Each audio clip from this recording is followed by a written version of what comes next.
Nasiblah orang yang tak ada tabungan, tak ada simpanan. Beri alasan tak tabung kerana tak ada tabung.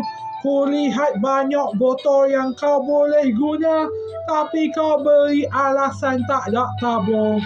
Banyak-banyak orang, engkaulah pemberi alasan yang paling teruk. Apa saja boleh digunakan sebagai tabung, malah engkau beri alasan tak ada tabung. Banyak sekali alasan, banyak sekalilah alasan. Bukan tak ada tabung, tapi engkau tiada otak untuk berfikir dengan waras. Seharusnya engkau berfikir, gunalah duit. Tak ada duit, simpan dalam tabung sahaja. Jangan pula main media sosial terus. Ini lagu memang tidak jelas. Entah ke mana lagi engkau.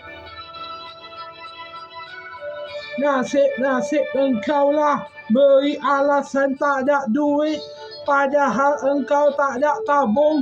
Padahal engkau banyak botol, boleh simpan saja dalam itu.